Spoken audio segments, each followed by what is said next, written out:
தத்துவங்களை நான் உங்களுக்கு எழுதி கொடுத்தேன், அவைகளை அந்நிய காரியமாக எண்ணினார்கள். நீங்கள் என் வேதத்தை மறந்தால் நான் உன் பிள்ளைகளை மறந்து விடுவேன் என்று ஆண்டவர் இஸ்ரேல் மக்களுக்கு அங்கே மீகா தீர்க்கதரிசியின் வழியாக பேசுகிறதையும் நாம் கவனித்தோம்.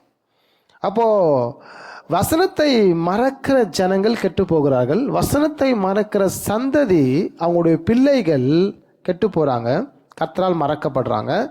கர்த்தரால் மறக்கப்படுவார்களானால் கர்த்தரண்டையிலிருந்து வருகிற எந்த நன்மையும் அவர்களும் அந்த சந்ததியாரும் பெற்றுக்கொள்ள முடியாது. அப்போது கர்த்தரண்டையிலே அவர் நினைவிலே நீங்கள் இருந்தால் நீங்களும் உங்கள் குடும்பத்தாரும் என்ன செய்ய முடியும்?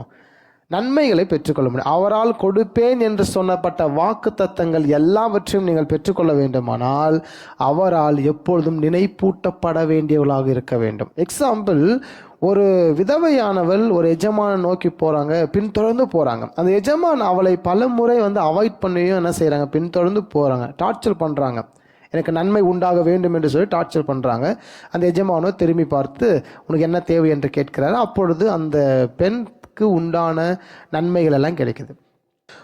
ஒவ்வொரு வாரமும் நான் உங்களுக்கு பேசி கொண்டிருக்கிறது உண்டு. கிறிஸ்தவ ஜனங்கள் இன்று வேகமாக கெட்டுக்கொண்டிருக்கிறாங்க, வேகமாக பின்மாற்றம் அடைகிறாங்க, வேகமாக கிறிஸ்தவத்தையும் சபையை விட்டு ஒரு குழு நின்று கொண்டே இருக்கிறது, கத்தை விட்டு பின்மாற்றம் அடைஞ்சு கொண்டே இருக்கிறாங்க. அதுக்கு பல காரணங்கள் கிறிஸ்தவர்கள் பேசுகிறார்கள்.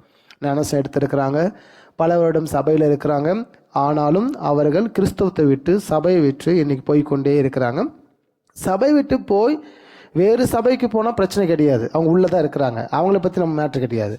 சபை விட்டு வெளியே போய் பின்மாற்றம் அடைஞ்சிருக்கிறாங்க, அதே ரிலீஜியனை அவங்க தொடர்ச்சியாக தழுவு கொள்கிறாங்க. இல்லை என்றால் பாவம் செய்கிறாங்க, அநியாயம் செய்கிறாங்க. தேவன் எங்கே என்று அவர்கள் கேட்கிறார்கள். சபைக்கு போவோம், ஒரு வருஷம் போட்டோம், 2 வருஷம் போட்டோம், ஒரு 6 மாதம் போட்டோம் என்று நினைக்கிறார்கள். வேதம் சொல்லுகிறது, ஒரு முறை அவர்கள் பரமைவை ருசி பார்த்து பின்னிட்டு போவார்களானால் அவள் ஜனிப்பிக்கிறது கூடாத காரியம். ஸோ இன்னைக்கு கிறிஸ்தவர்கள் அப்படியாகிலும் சபைக்குள்ளே இருந்தாலே உங்களுக்கு நன்மை நடக்கலை அப்படின்னா சபை விட்டு வெளியே போன நன்மை நடந்துருமானா கட்டாயம் நடக்காது.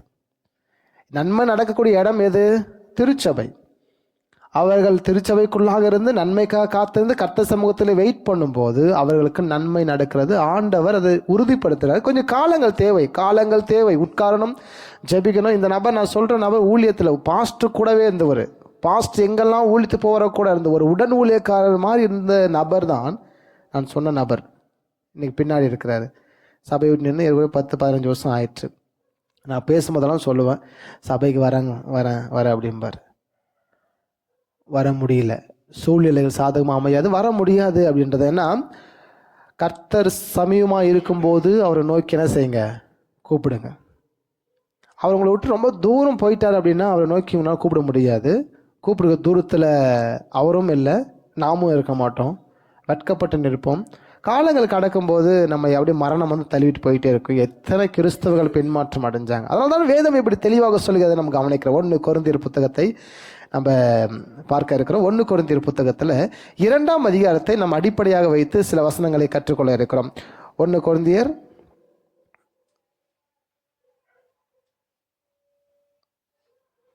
2ஆம் அதிகாரத்தில் 15வது வசனத்தை நம்ம கவனிக்க இருக்கிறோம். ஆவிக்குரியவன் எல்லாவற்றையும் ஆராய்ந்து நிதானிக்கப்படுகிறான். மற்றொருவனாலும் ஆராய்ந்து நிதானிக்கப்படான். இங்க 2ஆம் அதிகாரம் 15ஆம் வசனத்தில் வாசிக்கும், ஆவிக்குரியவன் எல்லாவற்றையும் ஆராய்ந்து நிதானிக்கிறான், ஆனாலும் அவன் மற்ற ஒருவனாலும் ஆராய்ந்து நிதானிக்கப்படான். இப்போ நமது வாழ்க்கையில் நீங்கள் கவனிக்க வேண்டிய முக்கியமான ஒன்று, ஒரு ஆவிக்குரிய நபர்கள் இருப்பார்கள், ஆனால் அவன் எதிலும் அவன் பின்மாற்றம் அடைவது இல்லை. ஒரு ஆவிக்குரிய வாழ்க்கையில் ஒரு நபர் இருப்பாங்கன்னா அவன் பின்மாற்றம் அடைந்து போக மாட்டான், அவன் விலக மாட்டான், அவன் கத்தை விட்டு எப்பவுமே திரும்ப மாட்டான். காரணம், அவனுக்குள் சத்தியம் இருக்கிறபடினாலே அவன் தொடர்ச்சியாக புறப்பட்டு போகிறான். அப்போ உங்கள் வாழ்க்கையிலே, ஆவிக்குரிய வாழ்க்கையில் வாழக்கூடிய நீங்கள், ஆவிக்குரிய ஜீவித்தில் வாழக்கூடிய நீங்கள் எப்பொழுதுமே சரியானதை நிதானித்து ஆராயப்பட வேண்டும். அப்படி சரியானதை நீங்கள் நிதானித்து ஆராய்ந்தப்பட்டு வேலைகளோ, மற்ற பண காரியங்களோ, இல்லை பொருட்கள் காரியங்களோ, இல்லை உறவு முறைகள் காரியங்களோ, நீங்கள் பேசுகிற காரியங்கள், எண்ணம் கொள்ளுகிறது எல்லாவற்றையும் நீங்கள் நினைவு கூற வேண்டும். ஆவிக்குரியவன் எல்லாவற்றையும் ஆராய்ந்து நிதானிக்கப்படுகிறான். மிக முக்கியமாக அப்படி ஆவிக்குரியவனை மற்ற ஒருவனாலும் இவன் ஆராயப்படான். அதாவது எக்ஸாம்பிள் சொல்கிறோம் இல்லைங்களா, உங்களை பார்த்து எடை போடுறான் இல்லையா ஒரு மனுஷன், நீ இவ்வளோ தாண்டா போடா அப்படி எடை போடுறான் இல்லைங்களா, உங்களை பார்த்து யாரும் எடை போட மாட்டாங்க. ஏன் எடை போட மாட்டாங்க? ஆவிக்குரியவர்கள் நீங்கள் எப்பொழுதுமே நிதானித்து ஒவ்வொன்றும் செய்யும் போது மற்றவர்களாலே நீங்கள் ஆராயப்பட முடியாது. அவன் பார்ப்பான், என்னடா இவன் புதுசாக இருக்கிறான், இவனை புரிஞ்சிக்க முடியலன்னு சொல்கிறாங்கல்ல, ஏன் இவனை புரிஞ்சிக்கவே முடிய மாட்டேங்குது, ஏன் இப்படி பேசுகிறாங்க, சொல்லத்தக்க அளவுக்கு உங்கள் வாழ்க்கை தரம் உயர வேண்டுமானால் நீங்கள் நிதானித்து ஒவ்வொரு முடிவுகளை எடுக்கும்போது நிதானித்து எடுக்க வேண்டும். அதே சமயத்தில் நீங்கள் ஒரு கோபத்திலையோ இல்லைன்றால் மன அமைதி இல்லாமல் இருக்கும் போது நீங்கள் எந்த முடிவுகளையும் எடுக்கக்கூடாதுன்னு சொல்லுவாங்க. எந்த முடிவு எடுத்தாலும் அது விளைவுகளாக மாறும், தவறாக போயிடும் என்று சொல்லுவாங்க. சந்தோஷமாக இருக்கும்போது எந்த காரணத்துக்கு உத்தரவாதம் தரக்கூடாதுன்னு சொல்லுவாங்க. ரொம்ப சந்தோஷமாக இருக்க உத்தரவாதம் உறுதி கொடுக்குறோம் இல்லைங்களா, அந்த மாதிரி கொடுக்கக்கூடாது அப்படின்னு சொல்லுவாங்க. அப்போ ஆவிக்குரிய வாழ்க்கை வாழ்கிற நீங்கள் ஒருவனாலும் ஆராயப்படக்கூடாதுன்னா நிதானித்து நீங்கள் என்ன செய்ய வேண்டும், வாழ்க்கையில் வாழவும் முயற்சி பண்ணணும். ரெண்டாவதாக யோசிக்கும் போது, திங்க் பண்ணும்போது சரியானதை நீங்கள் யோசிக்கணும். ஆமேன். அப்போ இல்லைன்னா வெளில போகிறவன்லாம் உங்களை கை நீட்டிட்டு இருப்பான். எல்லாரும் உங்களை கை நீட்டிப்போம், நீ எல்லாம் கிறிஸ்தவனா, நீ எல்லாம் இயேசு ஏற்றுக்கொண்டாயா, நீ எல்லாம் என்ன கிறிஸ்தவ வாழ்க்கை வாழ்கிற அப்படிம்பாங்க. நீ எல்லாம் ஒரு மனுஷனா அப்படிம்பாங்க. எப்போ அப்படின்னு சொல்லுவாங்க, நம்ம நிதானிக்க விட்டும்போது. அப்போ ஆவிக்குரிய வாழ்க்கை வாழ்கிற நாம் ஒவ்வொன்றையும் நிதானித்து அதை அறிந்து கொள்ள வேண்டும். மனம் பதறம் எல்லா காரியம் சிதறும் அப்படின்னு சொல்கிறாங்க. வேதம் சொல்லுங்க, மனம் பதறி ஒரு வார்த்தையும் நீ சொல்லாதே அப்படின்னு வசனம் இருக்கும். மனம் பதறும் போது நம்ம நிறைய வார்த்தைகள் என்ன செய்வோம், பிதற்ற ஆரம்பிப்போம். வார்த்தை மிகுதியாகும் போது அது பாவமாக விளங்கும் என்றும் நம் நீதிமொழிகள் புத்தகத்திலே ஒரு வசனம் சொல்லப்பட்டிருக்கிறது. அப்போது 15வது வசனத்தை நம்ம கவனிச்சிருக்கிறோம். ஆவிக்குரியவன் எல்லாவற்றையும் ஆராய்ந்து நிதானிக்கிறான், ஆனாலும் அவன் மற்றவனாலும் ஆராய்ந்து நிதானிக்கப்படான். அது மட்டும் இல்லாமல் இன்னொரு வசனத்தை நம்ம வாசிக்க கேட்கலாம். 1 யோவான் புத்தகத்தில் 2வது அதிகாரத்தில் 20வது வசனத்தை நம்ம வாசிக்கும் போது 1 யோவான் 2ஆம் அதிகாரம் 20வது வசனத்தை நம்ம கவனிக்கும் போது இங்கே இப்படி வசனம் சொல்லுகிறது, நீங்கள் பரிசுத்தராலே அபிஷேகம் பெற்று சகலத்தையும் அறிந்திருக்கிறீர்கள். சத்தியத்தை நீங்கள் அறியாததினால் அல்ல, நீங்கள் சத்தியத்தை அறிந்ததினாலும் சத்தியத்தினால் ஒரு பொய்யும் உண்டாயிராது என்பதை நீங்கள் அறிந்திருக்கிறதினாலும் உங்களுக்கு எழுதுகிறேன். இங்கே 20ஆம் வசனத்தில் நம்ம கவனிக்கிறது ஒன்று, நீங்கள் பரிசுத்தராலே அபிஷேகம் பெற்று சகலத்தையும் அறிந்திருக்கிறீர்கள். நீங்கள் ஆண்டவரால் அபிஷேகம் பண்ணப்பட்டவர்கள், ஆமாங்களா? அப்போ அபிஷேகம் பண்ணப்பட்டவர்களாக இருக்கப்படினாலே நீங்கள் நிச்சயமாக வழி விலகி போகாதபடிக்கு கர்த்தர் செய்வார். ஹல்லேலூயா. நீங்கள் உங்கள் வாழ்க்கையில் நிச்சயமாக வழி விலகி போக மாட்டீங்க. நிச்சயமாக உங்கள் வாழ்க்கை ஆவிக்குரிய வாழ்க்கையில் எந்த ஒரு குறைவும் இருக்காது. உங்கள் ஆவிக்குரிய வாழ்க்கை மேன்மையாக இருக்கும், மகத்துவமாக இருக்கும், ஆசீர்வாதமாக இருக்கும். எப்போ இருக்கும் அப்படின்னா ஆண்டவர் உங்களோடு கூட இருக்கிறதுனால. அது மட்டும் இல்லாமல் அதை நீங்கள் அறிந்து கொள்வதனாலும் அது உங்களுக்கு நன்மையாக முடியும். நீங்கள் பரிசுத்தரால் அபிஷேகம் பெற்று சகலத்தையும் அறிந்திருக்கிறீர்கள் என்று இங்கே வேதத்திலே வாசிக்கிறோம். ஒரு முட்டாள் எப்பவுமே பார்த்தீங்கன்னா அவனை முட்டாள் என்று ஒத்துக்கொள்வதல்ல. அறிவாளி எப்பவுமே பார்த்தீங்கன்னா ஒரு அறிவாளியை முட்டாளாக ஒத்துக்கொள்றதல்ல. பேசுங்க, புரியுதுங்களா? ஒரு முட்டாளை அவன் எப்பொழுதும் ஒரு முட்டாள் என்று அவன் ஒத்துக்கொள்ள மாட்டான். அவன் அறிவாளி மாதிரி தான் இருப்பான். அதாவது இந்த வசனத்தெல்லாம் நான் படிச்சுட்டு இருக்கும்போது ஒரு விஷயத்தை கற்றுக்கொண்டேன். நேற்று இந்த வசனம் படிக்கல, வேற ஒரு நீதிமொழி புத்தகத்திலிருந்து. என்ன கதைன்னா, மனிதர்கள் தவறு செய்யும்போது ஒரு முறை 2 முறை பாவம் செய்யும்போது தான் அது பாவம் அப்படின்னு தெரியும். 3வது 4வது 5வது முறை செய்யும்போது அது ஒரு பாவமாகவே தெரியல. இப்போ எக்ஸாம்பிள் அப்போ இன்னைக்கு ஜனங்கள் தவறு செய்கிறது தவறு என்று அவர்கள் ஒத்துக்கொள்ளாமல் அவங்க இருதயம் இன்னைக்கு கரைப்பட்டு கொண்டிருக்கிறதையும் நாம் பார்க்கிறோம். அவர்கள் தவறு என்று ஒத்துக்கொள்ளவே விரும்பாதவர்கள் இப்போது வேலைக்கு போகாமல் இருக்கிறாங்கன்னு வச்சுக்கோங்களேன்.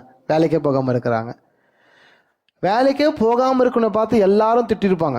வேலைக்கு போகாமல் இருக்கிற, தண்டமாக இருக்க, முண்டமாக இருக்க, வேஸ்ட்டாக இருக்க, வேஸ்ட் ஃபெலவாக சொல்லி சொல்லி சொல்லி இப்போ ஒரு வருஷம் கழித்து அவர்கிட்ட போய் பேசினா அவர் கண்டுக்கவே மாட்டார். வேலைக்கு போகும்போது ஒன்றும் பாவம் இல்லைங்க, என்கிட்ட சொத்து இருக்குது, எங்கள் அப்பா அம்மா சேர்த்து வச்சுருக்காங்க, 3 டைம் சோறு போடுறாங்க என்று சொல்லி அவர்கள் வேலைக்கு போவாக இருக்கிறது ஒரு பாவமாகவோ ஒரு தவறாகவோ இல்லை. ஆனால் வேதம் சொல்லுகிறது, வேலை செய்யாது இருக்கிறவன் புசியாது இருக்க கடவன். வேலை செய்ய யோகியதில்லை அப்படின்னா அவன் சாப்பிடக்கூடாதுன்னு சொல்லி தான் நம்ம 2 தெசலோனிக்கேயர் புத்தகத்தில் பவுல் எழுதுறாரு அந்த வார்த்தையை. ஸோ நான் தவறு என்று ஒத்துக்கொள்கிறேன். யார் என் தவறை ஒருவன் சுட்டி காட்ட முடியும் அப்படின்னா, நான் அல்லாமல் இன்னொரு நபர் தான் என் தவறை சுட்டி காட்ட முடியும். இன்னொரு நபர் தான் வந்து சொல்லணும், எப்பா இது நீ பண்ணிட்டு இருக்கிற தவறு, இது பண்ணிட்டு இருக்க சரி என்று சொல்லணும். அப்போ வசனம் சொல்லுகிறது, ஆவிக்குரியவன் எல்லாவற்றையும் ஆராய்ந்து நிதானிக்கிறான்.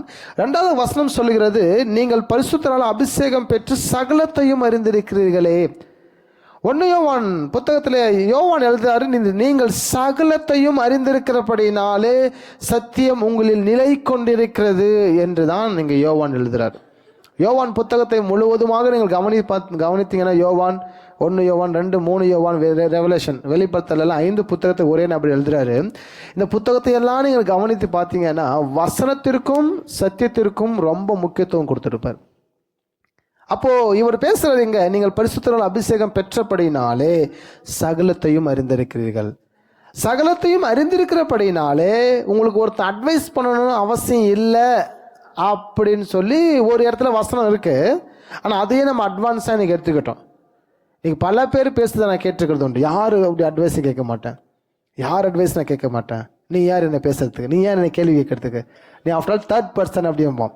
ஆண்டவராச்சு நானாச்சு, எனக்கு தெரியாத வசனமா என்று சொல்லி சில தங்களுக்கு தாங்களே அவர்கள் கேடு உண்டாக்கி கொள்வாங்க. என்ன அட்வைஸ் ஆண்டவர் பண்ணக்கூடாதுன்னு சொல்லி வசனம் சொல்லுது அப்படின்றதும் தெளிவாக இருக்கு என்ற மட்டும் ஆண்டவர் ஒரு கல்லை கொண்டு கூட பேச முடியும், ஒரு கழுதையை கொண்டு கூட பேச முடியும். ஒரு கிறிஸ்தவன் நீதிமான் தவறு செய்யும்போது ஆண்டவர் பல ரூபத்தில் உங்கள் தவறுகளை எச்சரித்து கொண்டே இருப்பார்.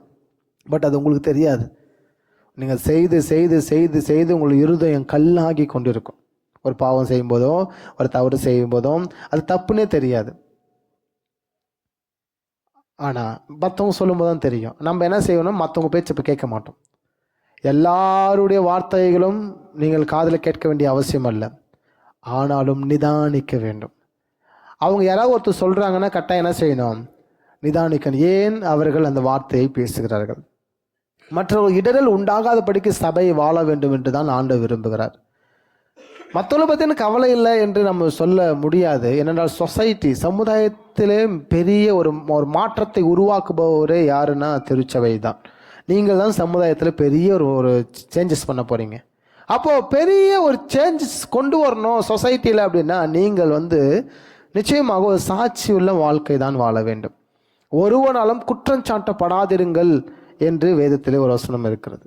அப்போ எல்லாருக்கிட்டையும் பழி வாங்கக்கூடாது, பழிக்கக்கூடாது, அவங்கள எல்லாம் திட்டக்கூடாது. அவன் என்ன பேசினா என்ன, இந்த கால் வாங்கி அந்த கால் விட்டுறா அப்படின்னு போயிட்டே அப்படியும் கிடையாது.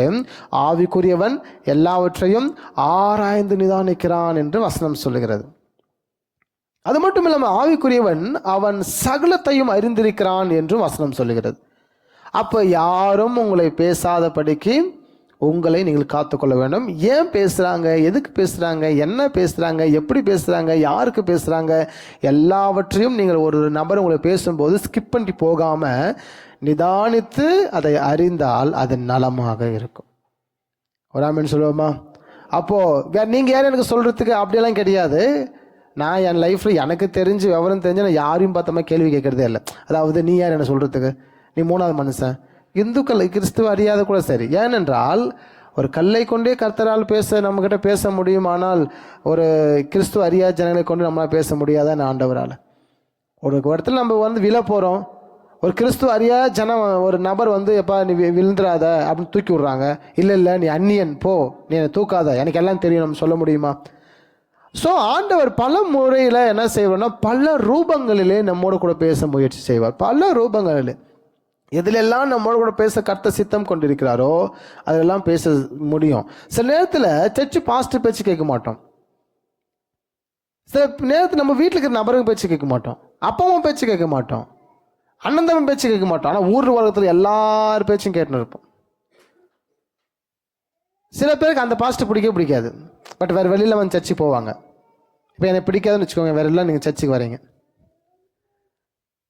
ஆனால் நான் சொல்கிறது எதுவுமே உங்களுக்கு மண்டைக்கு உரைக்காது. அப்போ ஆண்டவர் என்ன செய்வார்? உங்களுக்கு இன்னொரு நபரை வைத்து பேசுவார்.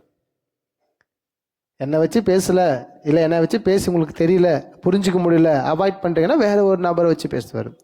இப்படி ஆண்டவர் ஏதோ ஒரு வகையில் உங்களோட பேசதான் விரும்புகிறார். ஸோ எல்லாவுடைய நிபந்தனைகளும் மக்கள் பேசுகிற குற்றச்சாட்டுகளையும் நீங்கள் காதில் வாங்கி நிதானித்து அது சரியானதாக இருக்கும்னா மனம் திரும்பிடுவோம், சரியானது இல்லை அப்படின்னா அப்போ ஸ்கிப் பண்ணிட்டு போங்க. தெளிவாய் வசனம் சொல்கிறது, ஆவிக்குரியவன் எல்லாவற்றையும் ஆராய்ந்து நிதானிக்கிறான். இந்த 4 விஷயம் நீங்கள் செஞ்சீங்க அப்படின்னா நீங்கள் ஒருவராலும் ஆராயப்பட முடியாது. ஒருத்தனும் உங்களை எடப்பட முடியாது. உங்களை இந்த டப்பாக்குள்ளே வைக்க முடியாது. ஏன் இவ்வளோ தான் அப்படின்னு சொல்லி இந்த டப்பாக்குள்ளே உங்களை வைக்க முடியாது.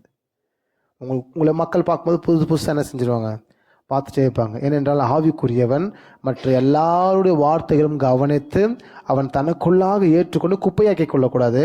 தனக்குள்ளாக ஏற்றுக்கொண்டு ஆராய்ந்து பார்த்து நிதானித்து அறிந்து அந்த குப்பைகளை அகற்றி நன்மையான காரியங்களை அவன் களஞ்சியத்தில் சேர்த்து வைத்து கொள்ள வேண்டும். அவன் மூளையில் ஸ்டோரேஜ் பண்ணிக்கணும், அவன் இருதயத்தில் ஸ்டோரேஜ் பண்ணிக்கணும்.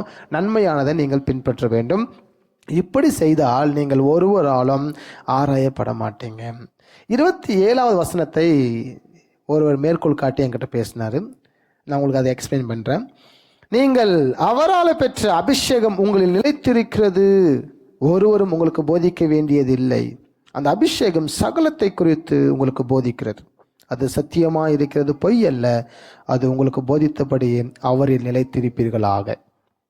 27வது வசனத்தில் சொல்லப்பட்டிருக்கு, அபிஷேகம் உங்களில் இருக்கிறபடினாலே உங்களுக்கு ஒருவனும் போதிக்க வேண்டிய அவசியம் இல்லை என்று சொல்லப்பட்டிருக்கு. அப்படி என்றால் சில ஜனங்கள் இதை தவறாக புரிஞ்சுக்கிறாங்க. எப்படின்னா, இந்த வசனத்தின்படியாக எனக்கு யாரும் போதிக்க வேண்டிய அவசியம் இல்லை என்று சொல்லி இன்னைக்கு எனக்கு தெரிஞ்ச ஒரு நபர் உண்டு, ஓசூல் இருக்கிறாரு. அவர் பார்த்தீங்கன்னா சர்ச்சுக்கெல்லாம் போக மாட்டார். அவர் பார்த்தீங்கன்னா ஒரு சபைக்கு ரொம்ப காலமாக போயிட்டு இருந்தவர். அவருக்கும் அந்த ஊழியக்காரருக்கும் பிரச்சனை வரும்போது சர்ச்சுக்கு போகாமல் நின்ட்டார். அவரும் அவர் மனைவியும் பிள்ளைகளும் வீட்டில் இருந்தே ஆராதனை பண்ணுறாங்க. அப்பத்தை எடுத்து அவர்களை பெற்று அவர்களை புசிக்கிறாங்க. ராபைன பந்தியும் அவங்களே அனுசரிக்கிறாங்க. அவர் கேட்ட என்ன சொல்கிறாங்கன்னா, இந்த வசனத்தை தான் மேற்கோள் காட்டார். நான் கர்த்தரால் அபிஷேகம் பெற்ற நபர், ஒரு நபர் எனக்கு போதிக்க வேண்டிய அவசியம் இல்லை என்று அவர்கள் ஒரு எட்வெயிட் தல கணத்தில் அலைந்து கொண்டு இருக்கிறதை நாம் பார்க்குறோம். இந்த மீனிங் வேறு. இந்த அபிஷேகம் பெற்றிருக்கோம் அப்படின்னா அந்நியர்கள் யாரும் என்ன செய்ய வேண்டியதில்லை, நமக்கு அட்வைஸ் பண்ணணுன்றது. ஏனென்றால் சத்தியத்தை குறித்து சத்தியவனாகிய தேற்றவாளன் நமக்கு வெளிப்படுத்துகிறார். மனிதர்களாகிய அந்நியர்களோ நமக்கு உதவி செய்ய வேண்டிய அவசியம் இல்லை. அவன் நமக்கு நன்மையான காரியங்களை சொல்லித்தர வேண்டிய அவசியம் இல்லை. அவன் நமக்கு சமரசம் பண்ண வேண்டிய அவசியம் இல்லை. தேவனை அறியாதவர்கள் சமரசம் பண்ண வேண்டிய அவசியம் இல்லை. ஏனென்றால் நம் அண்டையிலே வார்த்தை உண்டு, நம் கண் கண்ட கடவுள் தெய்வம் இந்த வேதவசம் தான் என்று நான் உங்களுக்கு சொல்லியிருக்கிறேன். இதுதான் நம்ம கண்ணால் பார்க்குற சாமி. இந்த வார்த்தைகள் எல்லாமே இயேசு கிறிஸ்து. இந்த வார்த்தை போய் நடக்கிறவன் யாரோ அவன் நித்தியத்தை சுதந்திரத்துக் கொள்வான். இந்த வார்த்தையில் வார்த்தையும் ஒரு எழுத்தாயிலும் ஒரு உறுப்பாயிலும் கட்டாயம் அழிந்து போகிறதில்லை என்று வேதத்தில் வாசித்து இருக்கிறோம். அப்போ நம்ம சாமியை பார்க்க முடியறதில்ல, சாமியை நம்ம கையில் தொட முடியறதில்ல, சாமி எங்கடா இருக்கிறான்னு சொல்லி நினைக்கிறாங்கல்ல. நான் சொல்கிறேன், நம்மளுக்கு ஆண்டவர் சாமியே என்னதான் அப்படின்னா இந்த பைபிள் தான். ஆமேன். ஏன்னா இதை கண்ணால் பார்க்க முடியும், கையால் தூக்க முடியும், படிக்க முடியும், உணர்ந்து கொள்ள ஒரு பரிசுத்த ஆவியானவர் உண்டு. எனவே இதுக்கு நமக்கு நிச்சயம் உண்டு. இந்த கடவுள் படி வாழ்ந்தா போதும். இதுதான் ஆண்டவராக இயேசு கிறிஸ்து என்ற வார்த்தை தான் மாம்சமாகி இந்த பூமியில வித்திட்டது. அந்த வித்தாகிய இயேசு கிறிஸ்து தான் இந்த பூமியில இருந்தார். அவர் இந்த பூமியிலிருந்து அவர் எடுத்துக்கொள்ளப்பட்டார். இன்று பரலோகத்தில் இருக்கிறார். அந்த தேவன் தான் வார்த்தை. அந்த வார்த்தை நாம் புரிந்து கொள்வதற்காக தான் பரிசுத்த ஆவியாக தேற்றவாளன் அனுப்பியிருக்கிறார். அவர் நம்மை சகல சத்தியத்துக்குள்ள வழி நடத்துகிறார். இந்த வசனத்துமே நிற்க எவனும் அவன் விழுந்து போகாமல் நிற்கும்படி கர்த்தர் செய்கிறார். அப்ப கண்ணால் பார்க்கிற ஒரு கடவுள், நான் கண்ணால் பார்க்குற சாமி இது. ஒவ்வொரு வசனமும் நான் தேவனாக பார்க்கிறேன். ஒவ்வொரு வார்த்தையும் இயேசு கிறிஸ்து வெளிப்படுத்துகிறது. ஒவ்வொரு வார்த்தையும் பரிசுத்த ஆவியான வெளிப்படுத்துகிறது. வசனம் சொல்லுகிறது, இந்த வேத வாக்கியங்கள் எல்லாம் தேவ ஆவியானவரால் அருளப்பட்டிருக்கிறது. இது ஒரு மனுஷன் உருவாக்குறது இல்லை, நேரடியாக வசனம் சொல்லுகிறது, இந்த வேத வாக்கியங்கள் எல்லாம் தேவ ஆவியானவரால் எழுதப்பட்டிருக்கிறது. அப்போ என் கண்ணால் பார்த்து வாசிக்கக்கூடிய ஒரு கடவுளை என்னோட வைத்திருக்கிற வேதம் சொல்லுகிறது, என் கால்களுக்கு தீபமும் என் பாதைக்கு வெளிச்சமாக இருக்கிறது. சங்கீதம் 119 வாசிக்கிறோம், 105 என் கால்களுக்கு தீபம் என் பாதைக்கு தான் வெளிச்சம். 72ஆம் வசனம் அங்கே சொல்லப்பட்டிருக்கு, அநேகமாயிரம் பொன்வெளியை பார்க்கலாம், நீ விரும்பின வேதமே எனக்கு நலம்.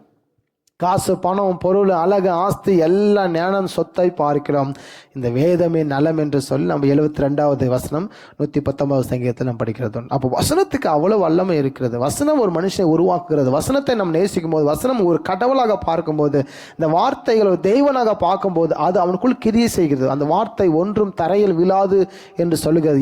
இந்த தலைமுறைக்கு மட்டுமல்ல, அடுத்த தலைமுறைக்கும் நீங்கள் மரித்த பிற்பாடும் இந்த வார்த்தை ஒரு சந்ததிக்கு என்ன செய்யும், போய்கொண்டே இருக்கும். அந்த சந்ததி கர்த்தர் ஆசீர்வதித்துக் கொண்டே இருப்பார். அப்போ அபிஷேகம் தேவனால் பெறப்பட்டபடினாலே உங்களுக்கு ஒரு போதிக்க வேண்டிய அவசியம் இல்லை. அதே சமயத்தில் ஆலோசனை கேட்கக்கூடாதுன்னு அவசியம் இல்லை, அதாவது அர்த்தம் இல்லை. ஆலோசனை நிச்சயமாக கேட்கணும். ஆலோசனை இல்லாத ஜனங்கள் வேகமாக கெட்டு போனார்கள். ஆலோசனை இல்லாத ஜனங்கள் அறிவில்லாதவர்கள். ஸோ ஆலோசனை நிச்சயமாக நம்ம தேவை. ஒரு விஷயம் செய்யும்போது பரிசுத்தவான்களோட ஐக்கியம், பரிசுத்தவான்கள் நம்ம கூட பேசுகிற வார்த்தைகள் எல்லாம் நிதானித்து தான் ஒரு செயல்களை செய்ய போகிறோம். ஒரு கல்யாணம் நடக்குது அப்படின்னா இன்றைக்கி ட்ரெண்டெல்லாம் வேறு மாதிரி. அந்த நாட்களில் ஒரு திருமணம் ஆகுது அப்படின்னா அக்னி பகவான் சாட்சியாக அப்படி மேரேஜ் பண்ணுவாங்க. அப்போ நிறைய ஆட்கள் பெரியவங்களெல்லாம் வச்சு தான் மேரேஜ் பண்ணுவது வழக்கம். சொந்த அப்பா அம்மா மற்ற ஊரெல்லாம். இன்றைக்கி கிறிஸ்தவ சமுதாயம் என்ன செய்கிறது என்றால், பிதாவை அடையாளப்படுத்தி, குமாரனை அடையாளப்படுத்தி, பரிசுத்த ஆவியான அடையாளப்படுத்தி, முன்னாடி இருக்க பரிசுத்தவான்களை அடையாளப்படுத்தி, பெரியோர்களை அடையாளப்படுத்தி அந்த திருமணத்தை ஆண்டவர் நடத்தி வைக்கிறார். அப்போ எனக்கு யாரும் பரிசுத்தவான்கள் தேவையில்லை, எனக்கு மேலே யாரும் இல்லை என்று ஒருவன் எண்ணல் ஆகாது. நான் என்ற அகம்பாவம் கொண்டால் அவனை கர்த்தர் அழிக்கிறதாக நம்ம வேதத்தில் வாசிக்கிறோம். அப்போ நான் அப்படின்னு சொல்லப்படுவதுக்கு ஒன்றும் இல்லை. எனக்கு நன்மைகள் நடக்க வேண்டுமானால் ஆண்டவர் துன்மார்க்கருடைய கண்களிலிருந்து இரக்கத்தை பாராட்ட செய்கிறார் என்று வசனம் சொல்லுகிறது. துன்மார்க்கன் யாருங்க? துன்மார்க்கன் அவன் கையிலிருந்து உங்களுக்கு நன்மை கிடைக்கும். அவன் இயேசுவை அறியாதவன், பாவம் செஞ்சுட்டு இருப்பான். பட் அவன் கையிலேருந்து என்ன செய்யும்? உங்களுக்கு ஆண்டவர் நன்மைகளை செய்யும்படியாக செய்வார். ஆண்டவர் போஷிக்கிறாரு அப்படின்னா உங்களை எவ்வளோ தூரத்துக்கும் கொண்டு போவார். எவ்வளோ தூரம் இஸ்ராயல் மக்களை, ஒரு யாக்கோப்பு குடும்பத்தை ஒரு 75 பேரை கூட்டிகிட்டு போகிறாரு எகிப்துக்கு. கூட்டு போகிறாரு. எகிப்துலேருந்து யோசேப்பு காலத்துக்கு அப்புறம் மோசே விடுதலை ஆகி கூட்டிகிட்டு வர்றதை நாம் பார்க்குறோம். அப்போ ஆண்டவர் உங்களுக்கு உதவி செய்ய வேண்டுமானால் உங்களை எங்கு வேண்டுமானாலும் கூட்டிகிட்டு போவார். அவங்க தேவை, என் பிள்ளைகள் எப்போதும் சம்பூர்ணமாய் வாழ வேண்டும், என் பிள்ளைகள் நல்லா அனுபவிக்கும், என் பிள்ளைகள் அனுபவசாலியாக இருக்கணும், என் பிள்ளைகள் சோதனை காலத்திலிருந்து தப்பி வைக்கப்பட வேண்டும், என் பிள்ளைகளை நானே காப்பாற்றி, நானே நெருப்பாய்ச்சி, நானே அடிக்கடி அவர்களை பாதுகாத்து பராமரிப்பேன் என்று அவர் சொல்லுகிறார். அவரே செய்வதாக சொல்லுகிறார். அப்போ நம்ம செய்வதெல்லாம் என்ன? அவர் வசனத்தின் மேலே தாகம் கொள்வது, அவர் வசனத்தின் பேரிலே நான் பசிதாகம் கொள்வது, அவர் மேல் நான் அன்பு கொள்வது, அவர் வசனத்தை நான் கீழ்ப்படிவது, வசனம் சொல்கிறபடியாக வாழும்போது என் வாழ்க்கையிலே அநேக நன்மைகள் நடக்கிறதை நாம் பார்க்கிறோம். அப்போது ஒருவனும் போதிக்க வேண்டிய அவசியம் இல்லை என்றால், இயன்ற மட்டும் நீங்கள் ஆராய்ந்து நிதானித்து அபிஷேகம் பெற்றவர்களாக இருந்தால் சரி எது என்பதை ஒருவன் சொல்லித்தர வேண்டிய அவசியம் இல்லை. அதே சமயத்தில் பல பரிசுத்தவான்களுடைய வார்த்தைகளை நாம் நிதானித்து அறிந்து அது பிரகாரமாகவும் எல்லாம் ஒழுக்கம் கிரமமாக இருக்க வேண்டும். ஏனென்றால் நம்ம சபைக்குள்ளாக வாழ்கிறோம். இந்த புதிய ஏற்பாடு புத்தகம் 27 புத்தகங்கள் அடங்கியிருக்கிறது. 27 புத்தகங்களும் சபைக்காக தான் கொடுக்கப்பட்டிருக்கிறது.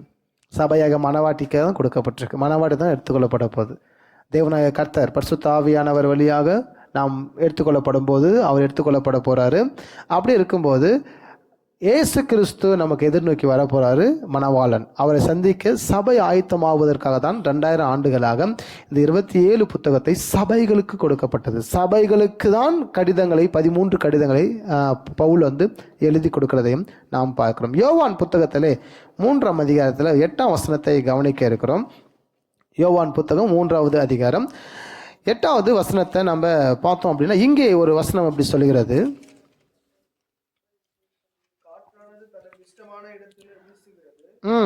அதன் சத்தத்தை கேட்கிறார். அது இன்ன இடத்திலிருந்து வருகிறது என்று இன்னிடத்துக்கு போகிறதென்றும் உனக்கு தெரியாது.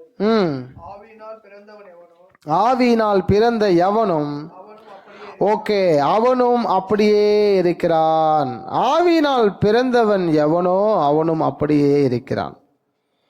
அப்போ ஆவியினால் நாம் பிறந்திருக்கோம் அப்படின்னா, காற்றானது தனக்கு இஷ்டமான இடத்துல வீசுகிறது, அதன் சத்தத்தை கேட்கிறாய், ஆகிலும் அது இன்ன இடத்திலிருந்து வருகிறது என்றும் இன்ன இடத்திற்கு போகிறது என்றும் உங்களுக்கு தெரியாது. ஆவியினால் பிறந்தவன் எவனோ அவனும் அப்படியே இருக்கிறான். அப்போ மாம்சத்தினால் பிறப்பது மாம்சமாக இருக்கும், ஆவியினால் பிறப்பது ஆவியாக இருக்கும். நம்ம எல்லாம் மாம்சத்தில் பிறந்தவர்கள் தான். மாம்சத்தில் பிறந்து இன்னைக்கு ஆவியானவராலே நம்ம உயர்த்தப்பட்டு இருக்கிறோம். மாம்சத்தில் பிறந்த நாம் ஆவியானவர் நமக்குள்ளே வரும்போது இன்னைக்கு நம்ம சகல சத்தியத்துக்குள்ளும் வழிநடத்தப்பட போகிறோம். அப்போ இயேசு கிறிஸ்து நமக்குள்ளே வரும்போது, வார்த்தை நமக்குள்ளே கிரியை செய்யும்போது, நாம் அனுதினமும் சபையிலே சேர்க்கப்பட்டு கொண்டு இருக்கிறோம். அப்போ அனுதினமும் சபையிலே நீங்கள் வாழ வேண்டும்னா, அனுதினமும் சபையிலே சேர்க்கப்படணும் அப்படின்னா, வசனத்தின் மேலே நீங்கள் பசிதாகம் வசனத்தை கெட்டியாக பிடிச்சிக்கணும். வார்த்தை என்ன சொல்கிறதோ அதை கெட்டியாக பிடித்துக்கிட்டீங்க அப்படின்னா இதுவே உங்களுக்கு மிகப்பெரிய ஆசீர்வாதம். அப்போ வாக்குத்தத்தத்தை சபையார் நாம் சுதந்திரித்து கொள்ள வேண்டும். நீதிமொழிகளிலிருந்து ஒரு வசனம் இப்படி இருக்கிறது. நீதிமொழிகள் 28வது அதிகாரத்தில் 5வது வசனம் இப்படி சொல்லியிருக்கிறதை நாம் கவனிக்கிறோம். நீதிமொழி 28வது அதிகாரம் 5வது வசனத்தில் நம்ம இப்படி பார்க்கும்போது, இங்கே இப்படி சொல்லப்பட்டிருக்கிற வசனம்,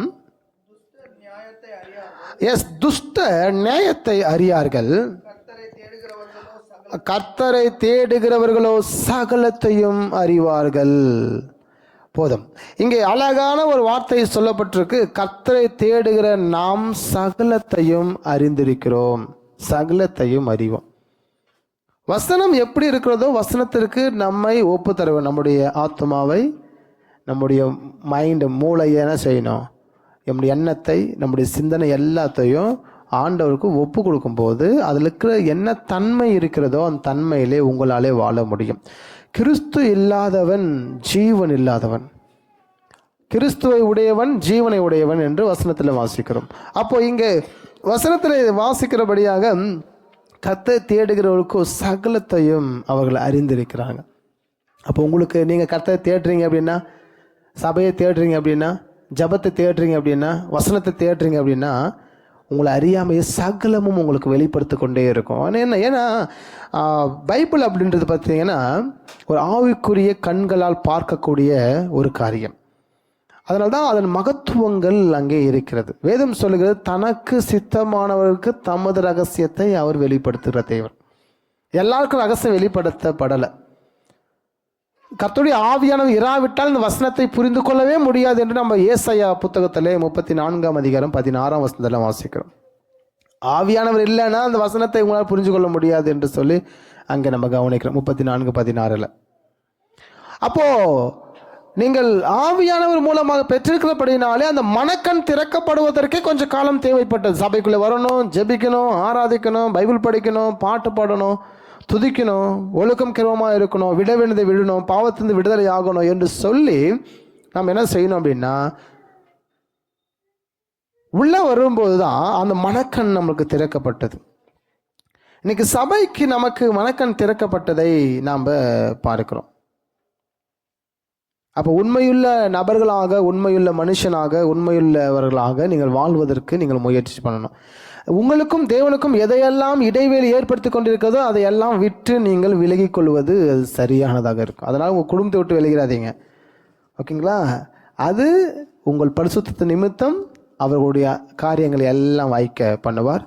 எனவே அதை தவிர்த்து, குடும்பத்தை தவிர, அதாவது கணவன் மனைவி என்ற அந்த பந்தத்தை தவிர்த்து நீங்கள் எதெல்லாம் உங்களுக்கு தடையாக, சபைக்கும் தேவனுக்கும் தடையாக இருக்கிறதோ அது எல்லாவற்றையும் விட்டு விலகுங்க. இதை பார்க்கலும் ஆண்டவர் 100 மடங்கு தர வல்லவர். ஹல்லேலூயா.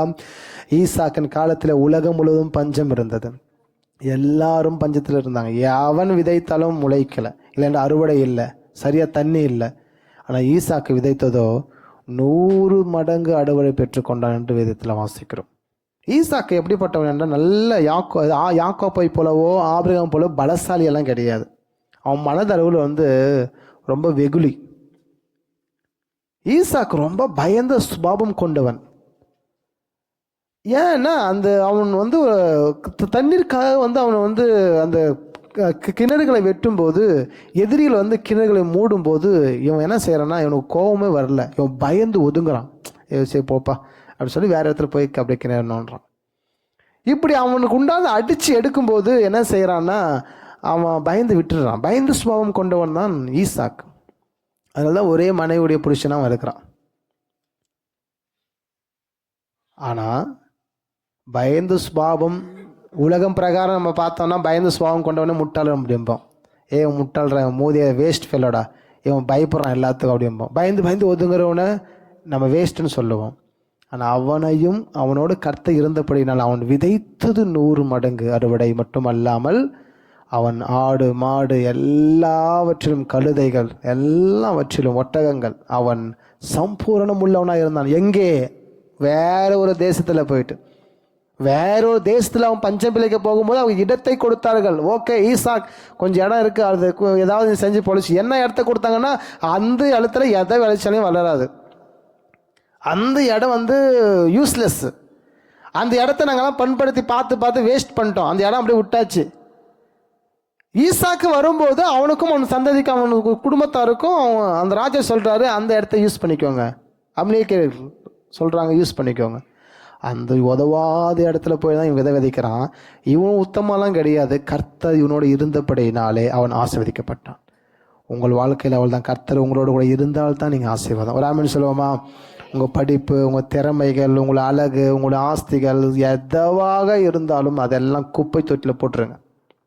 கர்த்தர் உங்களோடு கூட இராவிட்டால் உங்களால் எதையும் செய்ய முடியாது. அவர் இருப்பார், ஆனால் அது காண்டாமிருகத்திற்கு ஒப்பான பலன் உங்களுக்கு இருக்கும். அவர் இருப்பாரானா உங்களுக்கு அஸ்திவாரம் இருக்கும். அவர் இருப்பாரானா 1000 பேர் எதிர்த்த வந்தாலும் நம்ம எப்படி இருப்போம்?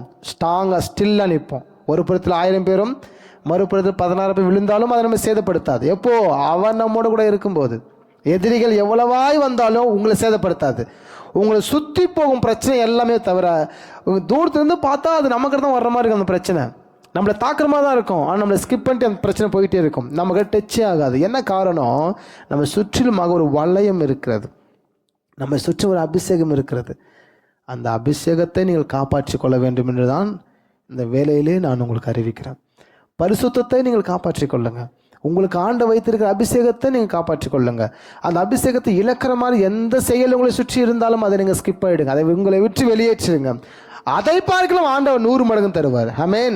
நம்ம ஊராக இருக்கலாம், நம்ம சொந்தங்களாக இருக்கலாம், நம்முடைய மற்றவர்களாக இருக்கலாம், கணவன் மனைவி உறவை தவிர மற்ற எந்த உறவாக இருந்தாலும் ஸ்கிப் பண்ணி போயிட்டே இருங்க, ஆண்டவர் உங்களுக்கு ஏற்றது தருவார். ஒரு பட்டணத்தில் உங்களுக்கு துன்பப்படுத்தினால் மறுபட்டணத்துக்கு ஓடிப்போ. தேவனுக்கு உங்களுக்கும் இடைவெளி வந்துட்டே இருக்கு. எங்கள் ஊரில், சொந்த ஊரில் இருக்கிறதுனால எனக்கும் எங்கள் ஆண்டவங்க இடைவெளி வந்துட்டே இருக்கிறனால சொந்த ஊரை விட்டுருங்க. ஏதாவது கொஞ்சம் தூரத்தில் போய் வீடு எடுத்துக்கோங்க. வீடு வாங்க முடியாது, வாடகை கட்ட முடியாது, சொந்த ஊரில் இருக்கிற கொஞ்சம் நிலத்தை விற்றுருங்க. விற்றுட்டு என்ன செய்யுங்க, கொஞ்சம் தூரமாக போயிட்டு ஒரு இடத்த அப்படி வாங்கி இருங்க. சொந்த மந்தெல்லாம் போயிடுமே, நான் என்ன செய்ய? அவர்களால் உங்களுக்கு எந்த பயனும் இல்லை. எல்லாத்தையும் விட்டு வெளியே வாங்க. உங்களை ஒரு ஜாதியாக்குவார். உங்களுக்கு சுற்றி அநேகர் உங்களுக்கு முன்னாடி வருவாங்க. சத்த பொதைக்கு ஆள் இல்லை பாஸ்டர், யாரும் சொந்தமாகவே தேவையில்லைங்க. நம்ம சத்துட்ட யாரும் இல்லைன்னா பார்க்குறான், முனிசிபாலிட்டி இருக்குது, கவர்மெண்ட் வரான், கூட்டின்னு போயிட்டு அவன் அடக்கம் பண்ணிடுறான். என் சரீரத்தை அவர்கள் என்னவாக்கினாலும் ஒரு லாபமும் இல்லை. ஆண்டவர் வருகையில் என் ஆத்துமா விலையேற பெற்றது. அது இந்த உலகத்தை விட்டு அது எடுத்துக்கொள்ளப்பட்டது, இந்த பூமியை விட்டு அது எடுத்துக்கொள்ளப்பட்டது. ஸோ இந்த பூமியில் இந்த சரீரம் எப்படி போனால், நாய் நெறி சாப்பிட்டா என்ன, எது சாப்பிட்டா நம்ம சரீரத்தை யாரும் என் நல்லடக்கம் பண்ணணும். இன்றைக்கி மக்கள் பெரும் கூட்டம் இருக்கிறது, நல்லடக்கம் பண்ணணும், நல்ல அடக்கம் பண்ணணும். அதுக்காகவே சில சபையை மாற்றிட்டு போயிடுறாங்க, நல்லடக்கம் பண்ணணுன்றதுனால. இந்த அப்பத்தை புசித்து இந்த ரசத்தில் பானம் பண்ண எவனோ அவனுக்குள் நித்திய ஜீவன் உண்டு, அவனை நான் கடைசி நாள் எழுப்புவேன். அப்போ அவன் அந்த அப்பத்தையும் அவன் ரசத்தையும் புசிக்கலை அப்படின்னா அவன் நித்திய ஜீவன் இல்லை, அவன் கடைசி நாள் எழுப்புவதும் இல்லை. இன்னைக்கு பெரும் கூட்டத்தை ஒரு குழு பார்த்துட்ருக்கு. பெரும் கூட்டம் இருக்குமானால் அங்கே தேவன் இருக்கிறதாக சொல்கிறாங்க. அது சுத்தமான பொய்யான ஒரு தகவல். கூட்டத்திற்கும் தேவனுக்கும் சம்பந்தம் இல்லை. அவர் தேவனுடைய கண் பார்வையில் ஒரு நீதிமான நிமித்தம் பரலோகத்தில் மிகுந்த சந்தோஷம் உண்டாயிருக்கிறது. ஒரு பாவி மனம் திரும்பியது நிமித்தம் ஒரே பாவி நீதிமான் ஆக்கினால் அதுதான் பரலோகத்தில் மிக பெரிய ஃபங்க்ஷன் நடக்க போகுது. உங்களை ஹானர் பண்ண போறாரு, கனப்படுத்த போறாங்க கூட்டிட்டு போயிட்டு. பெரும் கூட்டத்தை இன்னைக்கு ஒரு திருச்சபை அப்படியே பெரும் கூட்டம் பார்த்துட்டு இருக்கு. உங்கள் சர்ச் திரும்பி வராங்க, 10 பேர் தானே அப்படிங்கிறாங்க. அவன் சர்ச்சில் 1,00,000 பேர் போகிறான். 1,00,000 பேரும் அவர்கள் நரகத்துக்கு போகிறார்கள், இந்த 10 பேரும் பரலோகத்துக்கு போகிறார்கள். ரெண்டுத்துக்கும் வித்தியாசம் இருக்கிறது. அவர்கள் 1000 துன்மார்க்கராக இருந்தாலும் ஒரு நீதிமானுக்கு ஈக்குவல் இல்லை. ஒரே நீதிமான், ஒரே நபர். நீங்கள் உங்கள் வீட்டில் நீதிமானாக இருந்தீங்கன்னா உங்களை சுற்றி 1000 பொல்லாப்பு ஜனங்கள் இருந்தாலும் அத்தனை பேரும் நரகத்தின் மேனி, நீங்கள் மட்டும் பரலோகத்தின் மேனி. உங்களுக்கு ஈக்குவல் எதுவுமே இல்லைங்க. உங்களுக்கு ஈடாக, இணையாக, ஈக்குவலாக எதையும் ஒருவேளைங்க ஒன்றும் இல்லாமல் இருக்கும். ஐஸ்வர்யன் லாசரை போல. லாசரு பிச்சைக்காரன், அவன் சரியாக உடை கிடையாது, சரியாக குளிக்க கிடையாது, அவன் உடல் நாற்றங்கள் இருந்தது. ஆனால் ஐஸ்வர்யவானோ பணக்காரன், அவன் பெயர் வேதத்தில் குறிப்பிடப்படல. பெயரே கொடுக்கல ஆண்டவர் அவனுக்கு, அதனால தான் அவன் பெயர் முழுவதுமாக அற்று போனதாக பார்க்குறோம். ஆனால் ஐஸ்வர்யவான் பெயர் இல்லை, லாசருடைய பெயர் இருக்கிறது. லாசரோ அவன் மரித்து ஆபிரகாம் மடியில் கொண்டு போய் விடப்பட்டான். ஐஸ்வர்யவானோ அடக்கம் செய்யப்பட்டான். அவள் தான் அவனுக்கு சாப்டர். செகண்ட் ஒன், அடுத்த விஷனில் போய் பார்க்குறோம். இவனோ பாதாளத்தில் இருக்கிறான், லாசருவோ ஆபிரகாம் மடியில் இருக்கிறார். இப்போ பூமியில் அவன் பரதேசியாக இருந்தான், பிச்சைக்காரனாக இருந்தான், உதவாமல் இருந்தான், சோறு இல்லாமல் இருந்தான். அது ஏதாவது பேசப்படுதா? ஒன்றும் பேசப்படல.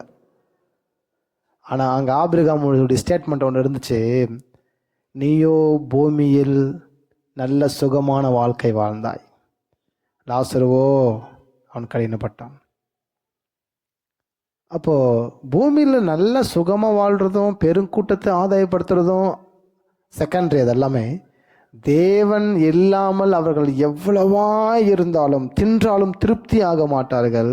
வேதம் சொல்கிறது அவர்களை குறித்து, அவர்கள் வேஸ்தனம் செய்தாலும் பெருகாமல் இருந்தாங்க. அப்போ தேவன் இல்லாத வாழ்க்கை நமது வாழ்க்கையில் இராத படிக்க உங்களை காற்றுக்கொள்ள வேண்டும். ஆமென். நீங்கள் தனிப்பட்ட வாழ்க்கையில் உட்காருங்க, நீங்கள் தனிப்பட்ட வாழ்க்கை ஜெபிங்க, பரிசுத்த ஆவிய உதவியோடு வாழுங்க, பரிசுத்த ஆவியனை பெற்றுக்கொள்ளுங்க. ஆவிக்குரியவன் சகலத்தையும் ஆராய்ந்து நிதானித்துக்கணும். ஆவிக்குரியவனால எல்லாம் நடக்கிறது. இங்கே வசனத்தில் நம்ம படித்தபடி கர்த்தரை தேடுகிறவர்களுக்கு சகலமும் அறிந்திருக்கிறார்கள். கர்த்தரை தேடுவீங்கன்னா சகலத்தையும் அறிந்திருக்கிறதாக வேதம் சொல்லுகிறது. இதே 28வது அதிகாரம் 20 வசனத்தில் வாசிங்களேன். இங்கே பாருங்கள், அழகான ஒரு வசனத்தை சொல்லப்பட்டிருக்கு. 28:20, உண்மையுள்ள மனிதன் பரிபூரண ஆசீர்வாதங்களை பெறுவான், ஐஸ்வர்யவானா இருக்கிறதற்கு தீவிக்கிறவனோ ஆக்கினைக்கு தப்பான். பணம் சம்பாதிக்கணும் ஓடுற ஒரு கூட்டம் இருக்கிறது இன்னைக்கு. பணம் பணம் பணம் சம்பாதிக்கணும், வீடு வாங்கணும், நிலம் வாங்கணும் அப்படின்னு சொல்லி சில கூட்டம் வித்தியாசமாக இருக்குது. பாஸ்டர் ஏமாத்துறது எப்படின்னா, நான் வெளியே போய் சம்பாதிச்சதுன்னு சர்ச்சுக்கு ஏதாவது தர முடியும், வெளியே போய் நான் சம்பாதிச்சதானே சர்ச்சு கட்டுறதுக்கு ஏதாவது உதவி பண்ண முடியும், பாஸ்டர் உங்களுக்கு ஏதாவது நான் செய்கிறேன் என்று சொல்லி பெரும் கூட்டம் காத்துட்ருக்கு. இன்னைக்கு பெரும் கூட்டம் சபைக்குள்ளே பேசிட்டு இருக்கு. பிஸ்னஸ் பண்ண போகிறேன் பாஸ்டர், நிறைய சம்பாதிக்க போகிறேன், சபைக்கு ஏதாவது நான் செய்ய போகிறேன். ஒரு வெங்காயம்னு செய்ய தேவையில்ல. பவுல் சொல்கிறாரு, உங்களுடையது அல்ல உங்களையே தேடுகிறேன். ஆண்டவருக்கு யார் தேவை? உங்களுடையது அல்ல உங்களையே கேட்குறேன், உங்களையே தேடுறேன். உங்களை ஆவி ஆண்டவர் விரும்புகிறார். அப்போ நீங்கள் பாஸ்டருக்கு எதுவுமே செய்ய தேவையில்லைன்னா, பாஸ்டருக்கு பார்த்தீங்கன்னா ஆண்டவர் போஷிக்க வல்லவராக இருக்க, ஊழியத்துக்கு அழைத்திருக்கிறார். எலியா உணவு இல்லாமல் கஷ்டப்படணும் அவசியம் இல்லை. அவர் காகங்களை கொண்டு கூட போதிக்க அவரால் முடியும். தேவனுக்கு அவன் சாப்பிட்டு ரொம்ப டயர்டாயிடுச்சு, ஒரு இடத்துல உட்காந்துருக்கிறான். எழுந்து பார்க்குறான், அவனை சுற்றி சாப்பாடு இருந்தது. நல்லா ஃபுல்லாக சாப்பிட்டு ரொம்ப தூரம் நடந்து போகிறான், பல நாட்கள் நடந்து போகிறான். வேதம் சொல்கிறது அவனுக்கு பசியாகவில்லை. ஏன் அவனுக்கு பசியாகலை? அவர் கொடுக்கிற அப்பத்தை புசிக்கிறவன் பசியாகுது, அவர் கொடுக்கிற தண்ணீரை குடிக்கிறவனுக்கோ தாகம் அடையான். ஸோ ஊழியக்காரரை நீங்கள் உயர்த்தணும். சபையும் இன்னைக்கெல்லாம் சாக்கு போக்கு. அதெல்லாம் நீ சபையை விட்டு வெளியே போய் சம்பாதிக்க வசனம் தெளிவாக சொல்கிறது. பணக்கார ஆகணுமோ, ஐஸ்வர்யவன் ஆகணும், சேர்த்தணும், பணம் சேர்த்தணும் சொல்கிறவன் ஆக்கினை தீர்ப்பு உருவாகும். உண்மையுள்ள மனிதன் பூரண ஆசீர்வாதம் பெறுவான். ஹல்லேலூயா. பணம் சேர்த்தது என் நோக்கம் அல்ல. உண்மையுள்ள மனுஷனா வாழ போறான், குவாலிட்டியா வாழ போறான், நீதிமானா வாழ போறான், ஒரு நியாயாதிபதியா இருக்க போறான், கர்த்தருக்கு முன்பதாக சாஷ்டாங்கமாக இருக்க போறான். அவர் உயர்வதற்காக நான் காத்திருக்கேன், அவர் உயர்த்துவதற்கு நான் காத்திருக்கிறேன். உண்மையுள்ள மனுஷன் பூரணமான ஆசீர்வாதத்தை பெறுவான். நீதி உள்ள மனுஷன் பூரண ஆசீர்வாதம் பெறுவான். உண்மையுள்ளவங்களா இருங்க, தேவனுக்கு உண்மையா இருங்க, சபைக்கு உண்மையா இருங்க, ஊழியருக்கு உண்மையா இருங்க, உங்க குடும்பத்துக்கு உண்மையா இருங்க, நீங்க சம்பாதிக்க உண்மையா இருங்க, வேலைக்கு போற எஜமான், வேலைக்கு போறீங்களா, எங்க வேலை செய்றீங்களோ அவங்களுக்கு உண்மையா இருங்க. நீங்க போகும்போது வரும்போது எல்லாருக்கும் உண்மை உள்ளவங்களா இருங்க. உண்மையா இருந்து என்ன பிரதர் பண்றது? அவன் தான் பூரணமான ஆசீர்வாதம் பெறுவான். ஆமென். அவன் தான் பூரணமான ஆசீர்வாதம். செகண்ட் லைன் பாருங்க, ஐஸ்வர்யவனா இருக்கிறதுக்கு தீவிரிக்கிறவனோ, அதை எதிர்பார்த்து ஓடுகிறவனோ ஆக்கினைக்கு தப்பான். அப்ப எனக்கு பணம் பொருள் காசு தேவை. இப்ப நம்ம பணம் பொருள் இல்லாம சத்தா போயிட்டு இருக்கோம் இல்லை. ஏதோ ஒரு நாட்கள் ஓடுது, ஒரு நாளும் பொழப்பு ஓடுது. ஏதோ ஆண்டவர் 3 வேளை சாப்பிட வைக்கிற இடத்துல 2 வேளை சாப்பிட வைக்கிறார். ஏதோ இருப்பிடம் தராரு, ஏதோ தங்குவதற்கான போதுமான இடம், போதுமான ஆடை கொடுத்துருக்கிறாரு. இது போதுமானது. உண்மையுள்ள மனுஷன் எல்லாவற்றின் மேலும் பூரணமான ஆசீர்வாதத்தை பெற்றுக்கொள்கிறான். லாஸ்டாக பிரசங்கி புத்தகத்தில் 8ஆம் அதிகாரத்தில் 5வது வசனத்தை நம்ம வாசிக்க கேட்கலாம். 8வது அதிகாரம் 5வது வசனம். கற்பனையை கை கொள்ளுகிறவன் ஒரு தீங்கையும் அறியான். ஞானியின் இருதயம் காலத்தையும் நியாயத்தையும் அறியும். பாருங்க, அழகான ஒரு வசனம். சாலமோன் வயதான காலத்தில் எழுதப்பட்டதுதான் பிரசங்கி புத்தகம். வயதான காலத்தில் அவர் எழுதினார். அந்த அறிவாளி சொல்றாரு, கற்பனையை கை கொள்ளுகிறவன் ஒரு தீங்கையும் அறியான், ஒரு தீங்கையும் செய்ய மாட்டான். ஆனால் அவனுக்கு தீங்கு வரும், ஆனால் அதிலிருந்து தப்பித்து கொள்ளும் போக்கு அவன்கிட்ட இருக்கும். ஏன்னா ஆவிக்குரியவன் எல்லாவற்றையும் ஆராய்ந்து நிதானிக்கிறான், ஒருவனாலும் அவன் ஆராயப்படான். ஸோ கற்பனையை கை கொள்ளுகிறவன் ஒரு தீங்கையும் அறியான். அடுத்த லைன் இருக்கு, என்ன லைன் இருக்கு? ஞானியின் இருதயம் காலத்தையும் நியாயத்தையும் அறியும். எவ்வளோ பாருங்க, எந்த காலத்தில் நம்மளுக்கு காசு கிடைக்கும், எந்த காலத்தில் உயர்வடையும், எந்த காலத்தில் எப்படி நடக்கணும்னு சொல்லி அந்த காலத்தை அறிந்து கொள்வது யாரும்? ஞானி. ஒரு ஞானியால் தான் நமக்கு வருகிற நாட்களுடைய, இப்போ ஒரு பிஸ்னஸ் பண்ண போகிறோம் எக்ஸாம்பிளுக்கு, அந்த பிஸ்னஸ் சக்ஸஸ் ஆகுமா, சக்ஸஸ் ஆகாதா, நடக்குமா, லாபம் வருமா, வராதான்னு சொல்லி யாரால் அறிய முடியும்னா, நல்ல ஒரு அறிவாளி, நல்ல ஒரு ஞானவனாக இருக்கிறான்னா அவனால் அறிந்து கொள்ள முடியும். ஏன்னா அவன் காலத்தை அறிந்தால்தான் அவனுக்கு லாஸ் ஆஃப் இருக்காது. நான் இதை செஞ்சால் என் வாழ்க்கை நன்மை நடக்கும் அப்படின்னு சொல்லிட்டு அவன் தெளிவாக இருக்கணும். இன்னைக்கு அரைகுறை அறிவு ஆபத்துன்னு சொல்லி ஒரு பழமொழி இருக்கு. அரைகுறை அறிவு இருக்கும், வேக வேகமாக ஏதாவது செஞ்சு மாட்டிப்பாங்க, நன்மைக்குள்ளே மாட்டிப்பாங்க, தீமைக்குள்ளே மாட்டிப்பாங்க, நடக்காமல் போயிடும்.